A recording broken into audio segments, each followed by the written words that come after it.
자, 군사 강국하면 보통 미국, 중국, 러시아 이런 나라들을 떠올리시죠? 근데요, 우리가 흔히 간과하지만 사실은 어마어마한 실력을 숨기고 있는 나라가 있습니다. 오늘 우리가 깊숙이 파헤쳐볼 주제가 바로 이겁니다. 대한민국의 방위산업, 이른바 K방산. 우리가 잘 몰랐던 한국의 진짜 군사력, 그 비밀을 한번 파헤쳐보겠습니다. 자, 시작부터 제가 아주 흥미로운 퀴즈 하나 내볼게요. 유럽의 군사 강국들, 영국, 프랑스, 독일, 이탈리아, 이 네 나라를 한번 떠올려 보세요. 자, 문제입니다. 이 네 개국이 가진 주력 전차를 전부 다 합친 것보다도 더 많은 전차를 가진 나라가 과연 어딜까요? 한번 맞춰보세요. 네, 정답은 놀라지 마세요. 바로 대한민국입니다. 이 유럽 4개국이 가진 걸 싹 다 긁어 모아도 1000대가 될까 말까 한데 한국은 혼자서 2300대가 넘는 전차를 굴리고 있다는 거죠. 이게 말이 되나요? 진짜 압도적인 차이잖아요. 대체 어떻게 이런 일이 가능한 걸까요? 바로 이 지점에서부터 오늘 이야기를 한번 제대로 풀어가 보겠습니다.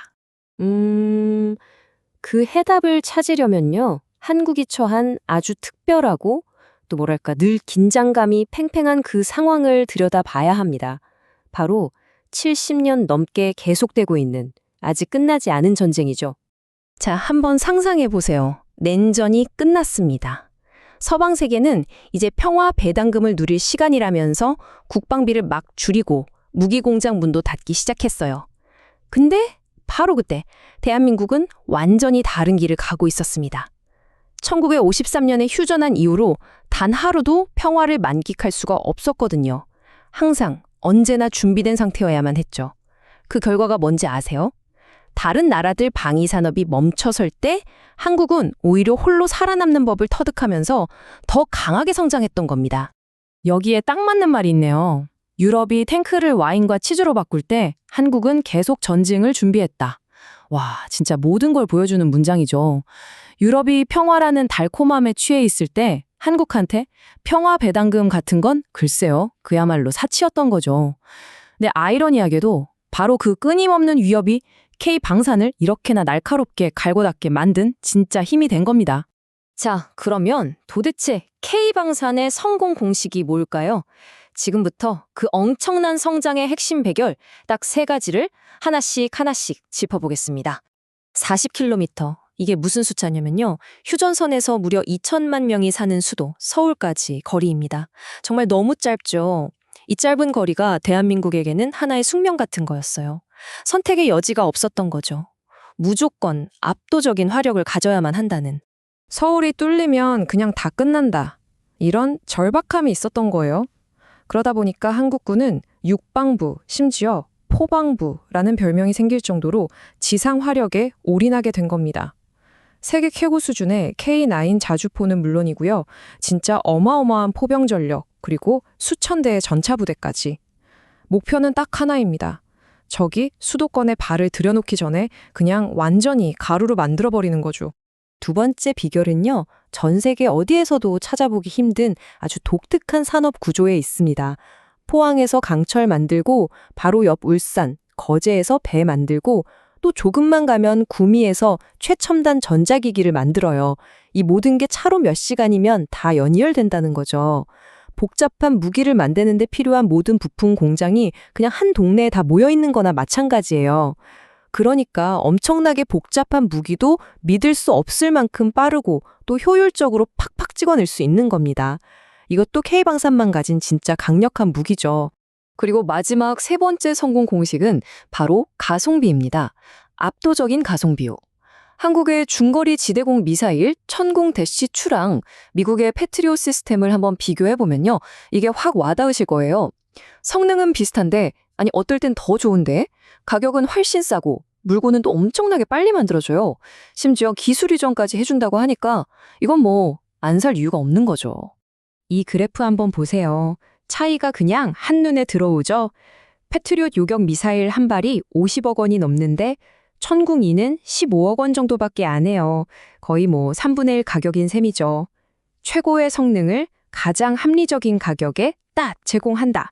바로 이 지점이 전 세계 무기 시장에서 K방산이 돌풍을 일으키고 있는 진짜 이유인 겁니다. 자, 이제부터가 진짜 K방산의 하이라이트라고 할 수 있습니다. 아주 근본적인 질문 하나를 던져봐야 하거든요. 핵무기 없이 핵을 가진 상대를 어떻게 막을 것인가? 정말 치명적인 질문이죠. 여기에 대한 한국의 대답이 뭔지 지금부터 한번 들어보시죠. 그 대답은 바로 독침 전략입니다. 이름부터가 좀 살벌하죠? 이게 뭐냐면 핵은 아니에요. 하지만 만약에 누가 공격을 해온다. 그러면 그 심정부에 그냥 회복이 불가능한 치명상을 입혀서 전쟁을 시작할 생각조차 못하게 만드는 그런 비핵 억제 전략인 겁니다. 딱 말벌의 침 같은 거죠. 덩치는 작잖아요? 근데 그 한 방이 너무 아프니까 덩치 큰 곰도 함부로 못 덤비는 것처럼요. 그런 치명적인 한 방을 감춘다는 겁니다. 이 독침 전략의 첫 번째 무기가 바로 별명부터가 무시무시한 괴물 미사일 현무 5입니다. 이 표를 한번 보세요. 보통 탄도미사일 탄도 무게가 한 500kg 정도거든요. 근데 현무 5는 무려 9톤입니다. 9톤. 와, 이건 뭐 상상하기도 힘든 파괴력이죠.